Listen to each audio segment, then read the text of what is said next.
Well, what's going on, guys? This is Evan, the Dark Souls enthusiast, bringing another Dark Souls gameplay commentary on the PlayStation 3.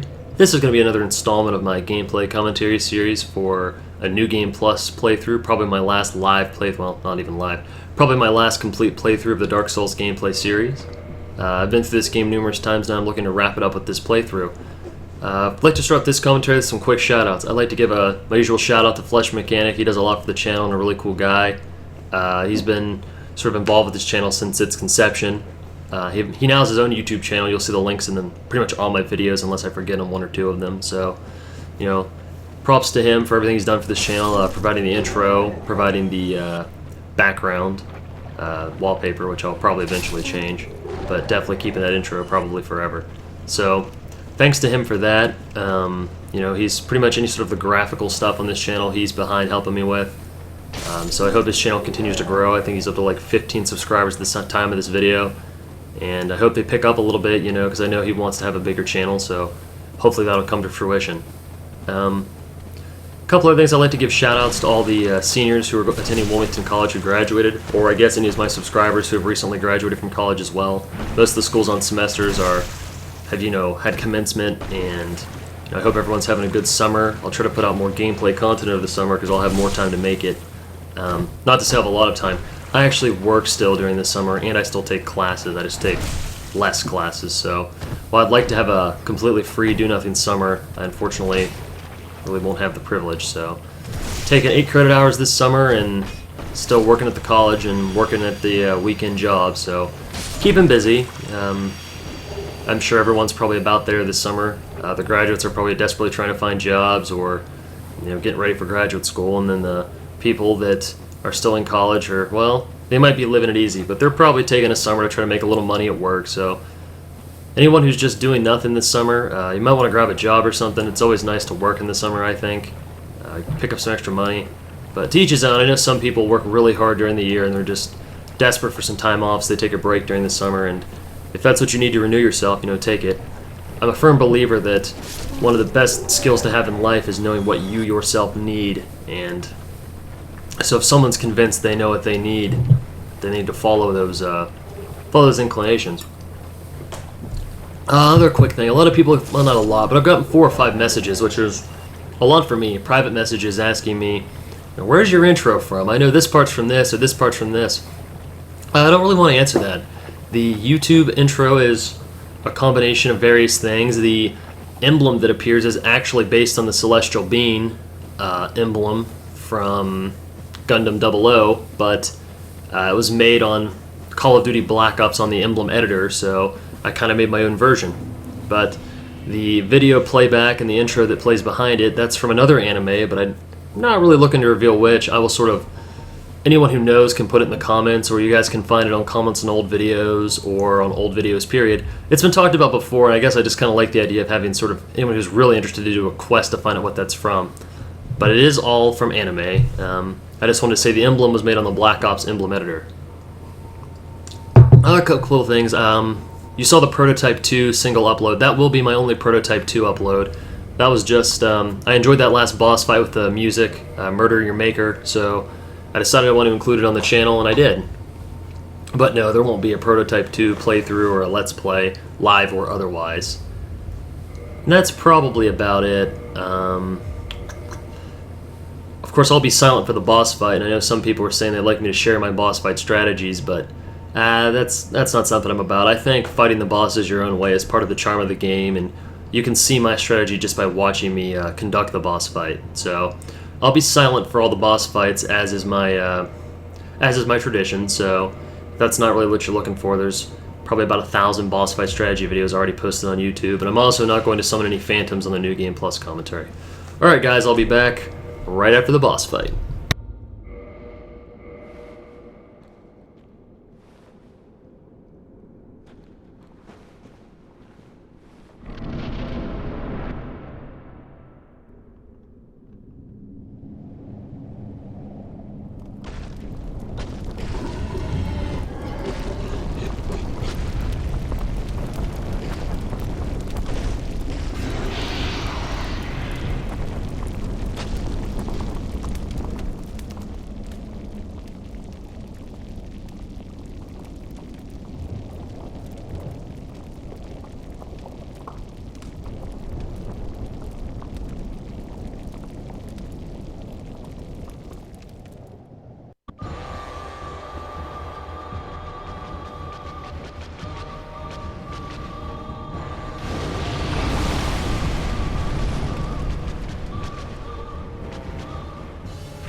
What's going on, guys? I'm back after that boss fight. So after rambling on about my intro and giving the sort of the quick shoutouts, let's talk about some other things I wanted to sort of do on this video. For those of you that watch this, I kind of would like to do a subscriber Q&A session. So I've never done one of those on this channel. I've never really had enough subscribers, but since I'm borderline, 800-ish, I'd say probably about 800 actives. I've got about 800 subscribers, so I'd like to do like a commentary Q&A session. I think that would be fun, so gonna ask for that. So if you have any questions, post them in the comment section, obviously. But please, one question per person. I'm not expecting everyone who watches to leave a sort of a question, but I'd like to get a subscriber Q&A going. So one question a person in the comments, and I will answer them in the next video, which I'll be posting probably tomorrow, since I already have the gameplay on my hard drive. So just gotta knock out a quick commentary and put it on the channel. But I think it'll definitely give me some content to talk about. I've done a lot of Dark Souls vids, and I've enjoyed all of them, but I'm sort of running out of things to say about Dark Souls. A lot of suggestions randomly on the channel for like different weird weapons in PvP and stuff like that, and it takes a long time to get a character build set up for a weapon and stuff like that, so not all the suggestions are viable. Some other people also should do like a lore series. Epic Name Bro already has a lore series, and his is really good. I didn't really watch all of it because I got kind of bored since I already knew it all because I'm a Dark Souls nerd, so Epic Name Bro wasn't telling me anything I didn't already know. But for those of you looking for a lore series, shoutouts to Epic Name Bro. He's probably the #1 Dark Souls commentator on YouTube. Probably the highest quality and the most stuff, so he's a good person. If the content I'm not putting out is inadequate, there's definitely more to be had out there. You'll see me go and talk to the Chaos Witch here. I've got the Old Witch's ring in my inventory, and I'm going to go ahead and put it on for the conversation with the witch here, because I don't think everyone's seen the dialogue she has if you wear the ring, so I went ahead and stuck the ring on. The dialogue isn't something super interesting, but interesting enough to make it worth watching. And I was panicking here. There's a glitch with bonfires sometimes where you'll rest at the bonfire, stand up too quick from the bonfire, and you'll get sort of lag locked at the bonfire, and he'll just sit there forever, so you have to dashboard it or PSN it or restart your system, all of which always run the risk of deleting your save file. I don't think that would happen at a bonfire, because I don't think the game is auto-saving at bonfires, but it's still a little scary anytime you do it. But regardless, we're going to go talk to the witch here and see her dialogue and her voice. This is probably the most tragic character in Dark Souls, in my opinion, sacrificing yourself, swallowing the blight pus for the benefit of others, only to be, basically immobilized by a bunch of still eggs and a sister that's never around and not really interested in your well-being, or so it would appear. I don't know. I notice on message boards there's a lot of conversation about some of these bosses, and there's not enough for us to really go on. We just have to sort of write our own backstories, and I typically don't overcomplicate it without the information. Some people write like fan fiction almost with really long assertions about these witches, the Chaos Witch's backstory and stuff like that. I keep it pretty simple in that just what the game told me. She swallowed the blight pus, got paralyzed, and now her sisters kind of have to form like her out chilling. Yes, I am familiar with the Bed of Chaos and all that nonsense and how they got all that noise and how they got the way they are, etc., etc. But with that said, I really don't sort of subscribe. Sort of a popular theory I see on message boards is that her sister attacks you, the last boss fight, Quelaag attacks you because she apparently views you as a threat to her sister, and I don't think so. I think the sinister smile sort of eliminates any chance of her not being evil. I'm looking for prayer here because it just seemed appropriate. There it is. And because I like to have prayer on my taunt bar anyway, or emote bar. I need to take that well that's it taunt off bar anyway, because it's not one I typically like to use. I had it on there because I typically use it after I kill like 3v1s or 2v1s, but since I mostly lose those, there's really no need to have it, because there'd be rarely any chance I'd use it. But there definitely is a time and a place to taunt your opponents in this game, and that said, doesn't mean I necessarily will. Might not be a lot of point to it. I need to come back later and get the 2 pyromancies off this dude, but not right now. I'm sort of in a rush to get to Anor Londo. Anor Londo is my favorite area in the game, and all the annoying parts of that area I'm well versed in dealing with, like the White Knight archers and stuff like that. Talk about another story of complete fails would be the second playthrough of Dark Souls I ever did. Ironically, on the first playthrough, on my very first character, I beat those White Knight Archers on the first try, just by lucky panic rolling, and I was using an elemental Zawandi Air, which I was able to two-shot him at the time or something like that. It was great being able to plow through him. I was like, oh man, why does everybody die here? This is easy. Just panic roll and go to the right. Well, needless to say, the next time I was in Anor Londo, things did not go as well. I got killed on my first time. Then I died probably 30 more times. And I sort of realized that on this game, once you get raged, things start to go really, really wrong. Either even at least for me, when I PvP or when I go through the do the questing, whatever it may be, I definitely get killed a lot just because I get angry, and then I get, I don't focus well when I'm angry. It's kind of weird. Like when I used to play the Call of Duty games a lot, and I'll probably go back to those from Black Ops 2 because I love Black Ops 1. But in the Call of Duty series, when I got really angry, if I was using a weapon I was really comfortable with, I would actually do better, because for some reason it's like the adrenaline. Yes, I'm a nerd. I know I'm a nerd, and I can actually let games get to me. Definitely the adrenaline was up, and that helped me. I don't know, like my response time went up. The crazy adrenaline pump was super helpful, and right now I'm concerned that I'm gonna try to kill these guys in friendly fire at the Chaos Witch here, so I'm running in circles trying to stay safe. I think I'm like soul level 101 at the time of this video, so getting closer and closer to 125, the PvP range, and now I can actually engage her in conversation and not risk her life by getting hit by those boulders. And there's one of those weird and random emotes. I accidentally do like the button combos that cause emotes sometimes. I really wish they'd take that out of the game. That's probably just selfish for me, because I'm sure some people probably use them for the quick emotes, but normally when I watch the YouTube videos, it seems like everyone emotes just through the bar instead of the button combination, so it'd be nice if they take those out, I think. I'm still kind of waiting patiently for the Dark Souls on the PC to come out. Pretty excited about it. Now I've got another roll of Pyromancies, and once I beat the game again, I'll have another. This character is going to be on a third. I'm not going to show it, but this character will go up to New Game Plus Plus, but it won't kill all the bosses, because when you kill a boss, you can't actually be invaded there anymore, and I like to be invaded rather than invade sometimes, because that way it ensures there won't be like a phantom gangbang team waiting for me, and it ensures they won't flask, and if they won't flask, I won't flask, so we'll have a no flask duel, which is why sort of being invaded, I think, is preferable for making YouTube videos, because you're sort of in control of the situation. But when you're doing invasions, they're quicker. It's quicker to invade than wait to be invaded. So when you're trying to get, like I like to scrap together like roughly a half hour to an hour session of PvP matches, being able to quickly invade and get into stuff is preferable, because it just, keep the gravy rolling or whatever. In these New Game Pluses, for some reason I've got this bad habit of going and finding every item in the zones. It's a complete waste of my time, because you don't really need like 4 sets of the same armor.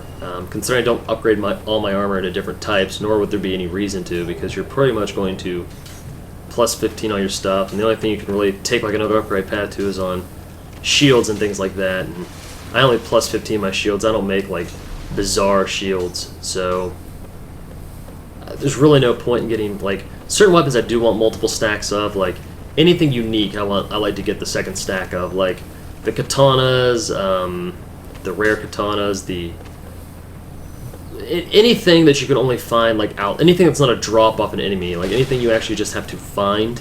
I'm a big fan of getting a second copy of, because it's sort of one of the benefits of playing through the game multiple times is to get multiple copies of certain weapons. Like I do like having the opportunity to enchant my S-Stock in 2 different ways, things like that. So, but going around for other things is not necessary, or going around for like sorceries. I go and get all the sorceries every time. I have no idea why. This character's going to stop at 125 and I'll never level intelligence, so I'll never be able to use like the 9 stacks. One of these mistakes is, what am I saying? Like I'm pretty like methodical in my character preparation and planning. That way I don't waste any character builds. At least not anymore. Now that I'm more seasoned at this game. But I noticed one mistake I continually make is I never really account for the number of new games I'm going to go through. I wind up deciding later, and oops, got toxic. You lose so much life for this. The problem with that was I unfortunately if I knew that this character was going to go through New Game Plus 3 times, I probably would have, like, done a character build that benefited from having lots of stacks of spells. Like, maybe I would have done a Faith, like a dual caster build where I'd want to have, like, I've always wanted to make, like, the dual caster character, but I don't think I ever will, just because I dread playing with the single player with, like, 10 endurance, but I always wanted to do, like, a no endurance, 30 faith, like 44 intelligence build. That way I could have Crystal Soul Spear and Wrath of Gods, which in my opinion are the ultimate long range and close range spells, and that would be pretty cool. And it's been a long time since anyone's raged on the channel about like Wrath of God usage. I remember my first PvP uploads were on a character that had like 3 stacks of Wrath of God, and every time I used it, people sent me like mass haterade comments. But that was earlier in the game's conception, and I think, to people's credit, they weren't sort of aware of the fact that you could just roll right through them if you had the Darkwood Grain Ring. So I don't know what caused all that hate, but something did. Something caused a lot of hate on the old PvP videos, so I think it'd be nice to come back with like 15 Wrath of Gods and 4 Crystal Soul Spears. I don't know how many attunement slots I get, but it would definitely be like a lot. That would be pretty cool to make, I think. Heavy caster in PvP, you could run around in like full Havel's armor. Would actually be neat because you wouldn't be rolling or anything like that, and you'd be wearing like the all damage increasing rings and stuff like that. I don't even know what weapon you use on a character like that, because as far as I know, none of the weapons really scale really well with intelligence and faith. It's usually one or the other. So I think you probably wind up using like either an elemental weapon or maybe like a Moonlight Greatsword just to use like the R2s, because the ranged R2s are always useful. I'm not sure, but that'd definitely be a build. I've seen other people have it against me, and I think that it looked fun to play, and I know it would be fun to use, so that's one of those builds. If I realized I've been playing through the game 3 times on this character, I probably would have done it with this video, with this character rather, but Ego's already committed to being sort of a Pyromancer quality build. A quality build, I think, is a term left over from Demon Souls, where you wouldn't get any like spell casting. All of your stuff would come from like straight dexterity and strength, because in Demon Souls the weapon upgrade path was called quality for weapons that benefited from strength and dex. So this is going to be like a quality weapon build of some kind. It's going to be like a non-elemental high dexterity splash pyromancy kind of build. So kind of looking forward to this. It was originally going to be like a pure pyromancer where I just got enough dexterity to do the breakpoint on pyromancy, and also got like a boatload of attunement slots and vitality. But then I decided that it'd be kind of inconvenient. It would ultimately wind up being like an elemental weapon on a heavy pyromancer tuned build, and that didn't seem as exciting as what I'm currently doing, which is like a sort of a pyromancy splash, if you will, and more heavily emphasized into quality weapons, since I don't see a lot of builds with those. Another thing I've always wanted to make on a Faith character would be like a... See, I've made 2 Faith characters already, which makes it unlikely I'll ever make a 3rd, but the 2 Faith characters I currently have are like a 50 Faith S-Stock build, which is Ellie, the first character playthrough I ever did on YouTube, and it worked out pretty well, you know. I enjoyed playing her, and I still do from time to time, but don't see myself necessarily making another build like that. Next was like a standard like 30-ish Faith Dark Moonblade build. That's pretty much the norm for Dark Moonblade, and I don't see myself going back for that either. I really don't like the weapon buff builds as much as other people do. I know they're very good. If I was going to do another buff build, it would probably be like a Greater Magic weapon buff build, which I've never done before. Well, that's not true. I've done it before, but I never played. The character's been deleted, I never played it that much. But I definitely think it would be pretty good. I made that early before I made any other buff build, and I was like, man, that Dark Moonblade had so much damage, I want to do that. Then I realized that you only get 1 stack. So it works pretty well if you get invaded, but if you're invading and you buff, they probably run away and let it time out, which is a really effective defensive strategy, and you'll have to fall back on Sunlight Blade or in-item buffs or switch over to an elemental weapon, and that's just too much work for me. I like to make it as simple as possible, but I don't like to vitality gouge. So Greater Magic weapon, you get the most stacks of the buff, and you have to put the least stats into intelligence to make it work, just enough to use the Oculile Catalyst. So that'd probably be a fun build to do, and it would still, you know, I'd probably take enough intelligence to do like Chameleon and all those cute little spells like that. I love using those in PvP. They're basically impractical. There's not a whole lot of benefit to using those chameleon and stuff like that. Sometimes you can catch people. It's good in the woods if you're forced invading to hide and stuff like that. All sorts of uses, but I don't think any of them really take away from the fact that if it's like a duel in the literal sense, you're not really going to be turning into a pot or a tree stump. You're just going to, like, take them heads on. And here we'll find the results of my experiment I started much earlier in the game. If you recall, at one point I struck Lotric. I think it's Lotric, Letric, whatever. Someone will correct me, they always do. I struck him earlier to see if I went forward in the game if he would kill the Firekeeper, so for whatever reason, if you hostile him, he actually doesn't kill the Firekeeper, which I think is pretty funny. You know, he would have killed her before, but now he won't. Go figure. And I almost screw up here. I was afraid the explosions blew him off the ledge. I was like, darn it, I was going to get a useless stack of, well, he drops humanities and stuff, so it wouldn't be useless, but I was afraid I might have lost something there, but he winds up landing on the ledge and coming back for me. I thought it was neat they gave him the red Tearstone ring, which gives him extra damage near death. I think that probably has caught at least one person who's playing. Now, as a result of that experiment, I can't actually go and invade him in Anorlando and kill him. No huge loss there, but it does let me fully kindle this bonfire, stuff like that, because from this point forward I'll just hostile him and kill him. That way he won't kill the Firekeeper, because if you kindle this all the way up and the Firekeeper dies, the fire goes out and you lose all the humanity used to kindle it.